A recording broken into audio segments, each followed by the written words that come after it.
அன்பார்ந்த சகோதரர்களே, சகோதரிகளே, உங்கள் அனைவர் மீதும் இறைவனின் பேரருள் பொழியப்படட்டும் என்று பிரார்த்தித்து தொடங்குகின்றேன். டிசம்பர் 6 பயங்கரவாத எதிர்ப்பு நாள். 1992 இதே நாளில் உச்ச நீதிமன்ற உத்தரவை மீறி பாபரி பள்ளிவாசல் இடித்து தரைமட்டமாக்கப்பட்ட அந்த நாள். 1991 இந்திய நாடாளுமன்றத்தில் places of worship protection act, அதாவது வழிபாட்டு தலங்கள் பாதுகாப்பு சட்டம் 1991 இயற்றப்பட்டது. இந்த சட்டம் 1947 ஆகஸ்ட் 15 யார் யார் வசம் எப்படியான வகையில் வழிபாட்டு தலங்கள் இருந்ததோ அப்படியே இருக்க வேண்டும், அது குறித்த எந்த வழக்குகளோ தாவாக்களோ ஏற்படக்கூடாது என்று தெளிவுபடுத்தியது. இந்த சூழலிலே தான் 2019 பாபரி மஸ்ஜித் இடம் யாருக்கு சொந்தம் என்பது தொடர்பான தீர்ப்பை உச்சநீதிமன்றத்தினுடைய அரசமைப்பு பிரிவு, அதாவது கான்ஸ்டிடியூஷன் பெஞ்ச் வழங்கியது.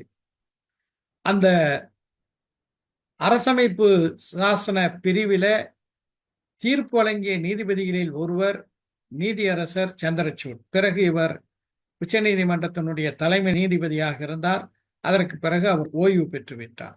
இந்த நிலையிலே தான் அந்த தீர்ப்பில சொல்லப்பட்ட மிக முக்கியமான செய்தி என்னவென்றால், 1991 இயற்றப்பட்ட வழிபாட்டு தலங்கள் பாதுகாப்பு சட்டம் அரசமைப்பு சட்டம் சொல்லக்கூடிய அடிப்படையான மதசார்பின்மையினுடைய பிரதிபலிப்பாக இருக்கின்றது.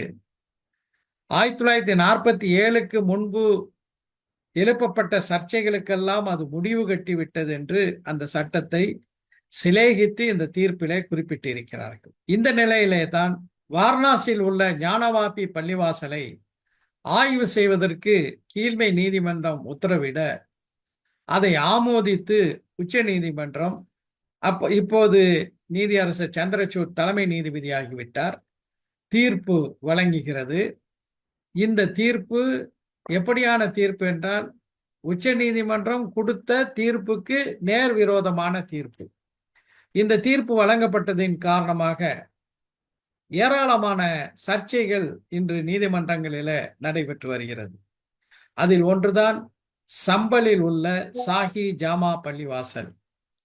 அந்த பள்ளிவாசல் முன்பு கோயிலாக இருந்தது, எனவே அகழ்வாராய்வு செய்ய வேண்டும் என்று ஒருவர் கீழ்மை நீதிமன்றத்தில் வழக்கு தாக்கல் செய்ய, சந்திரசூட் கொடுத்த ஞானவாபி வழக்கின் தீர்ப்பினுடைய தைரியத்துல எதிர்த்தரப்பினரை கூட கேட்காமல் ஒருதலை பட்சமாக ஷாஹி ஜாமா பள்ளிவாசலை ஆய்வு செய்வதற்கு நீதிமன்றம் உத்தரவிடுகிறது.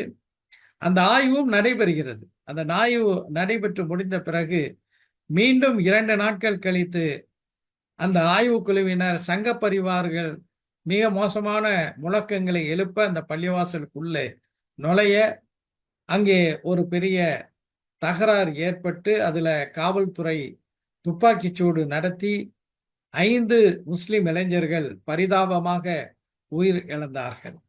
அடுத்து 1225 இல்துமஷ் என்ற டெல்லியை ஆட்சி செய்த சுல்தான் கட்டிய பதாயூனில் உள்ள பள்ளிவாசலை அது சிவன் கோயில் என்று சொல்லி அதை ஆய்வு செய்ய வேண்டும் என்று புதிதாக இன்னொரு மனு தாக்கல் செய்யப்பட்டிருக்கிறது. இவை அனைத்துக்கும் காரணம் நீதியரசர் சந்திரசூட்டுடைய அவருடைய தீர்ப்பையே மீறி, ஏனென்றால் அந்த பாபரி பள்ளிவாசல் தொடர்பான தீர்ப்பை வழங்கிய நீதிபதிகளில் ஒருவர் அவர். அவருடைய தீர்ப்பையே மீறி அவர் வழங்கிய தீர்ப்பின் காரணமாக இப்படியான நிகழ்வுகள் நடைபெற்று வருகிறது. இவற்றையெல்லாம் கருத்தில் கொண்டுதான் ஒரு பாபரி பள்ளிவாசலை நாம் இழந்தோம், இனி ஒரு பள்ளிவாசலை நாம் இழக்க கூடாது.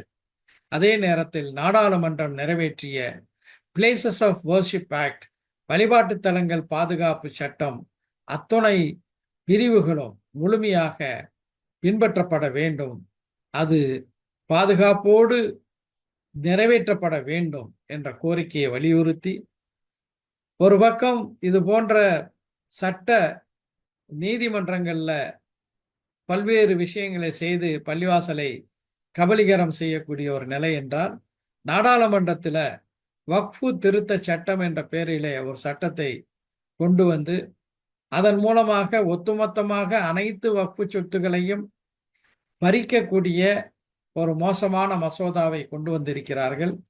அந்த வக்ஃபு வாரிய திருத்த மசோதாவை கண்டித்தும், அதே போன்று உத்தரப்பிரதேசம், மத்திய பிரதேசம் போன்ற பாஜக ஆளக்கூடிய மாநிலங்களில முஸ்லிம் வீடுகள், கடைகள், வழிபாட்டு தலங்கள் புல்டோசர் மூலமாக தரைமட்டமாக்கப்படக்கூடிய பயங்கரவாதத்தை கண்டித்தும் தமிழ்நாடு முஸ்லிம் முன்னேற்ற கழகத்தின் சார்பாக வருகின்ற டிசம்பர் 6 ஜும்மாவுக்கு பிறகு சென்னை, கடலூர், வேலூர், சேலம், திருப்பூர், திருச்சி, திண்டுக்கல், திருவாரூர், ராமநாதபுரம், தென்காசி ஆகிய ஊர்களில் மண்டல ரீதியாக தமிழ்நாடு முஸ்லிம் முன்னேற்ற கழகம் வக்ஃபு திருத்த மசோதாவை திரும்ப பெறு என்ற கோரிக்கையை முன்வைத்து சம்பல் பள்ளிவாசல் விவகாரம் 5 பேர் கொல்லப்பட்ட, ஷஹீதாக்கப்பட்ட அந்த சோகமான நிகழ்வு, சம்பல் பள்ளிவாசலை போன்று அகழ்வாராய்வு என்ற பெயரில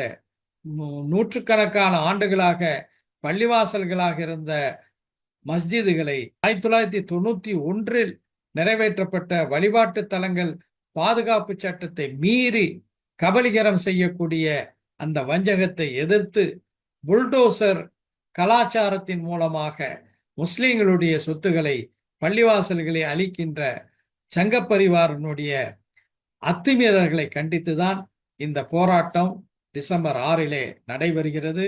ஆண்கள், பெண்கள் என அனைவரும் இந்த போராட்டத்தில் பெருந்திரளாக பங்கு கொள்ளுமாறு அன்புடன் கேட்டுக்கொள்கின்றோம். 1991 வழிபாட்டு தலங்கள் பாதுகாப்பு சட்டத்தின் அத்துணை அம்சங்களும் முழுமையாக கடைபிடிக்கப்பட வேண்டும் என்பதை வலியுறுத்தியும் இந்த போராட்டம் நடக்கின்றது. எனவே அனைத்து தரப்பு மக்களும் நியாயத்திற்காக, நீதிக்காக குரல் கொடுக்க இந்த போராட்டத்தில் களத்திற்கு வாருங்கள். அரசமைப்பு சட்டத்தை நிலைநிறுத்துவோம். நாடாளுமன்றத்தில் நிறைவேற்றப்பட்ட வழிபாட்டு தலங்கள் பாதுகாப்பு சட்டத்தை அமல்படுத்துவோம். பள்ளிவாசல்களை பாதுகாப்போம். நன்றி.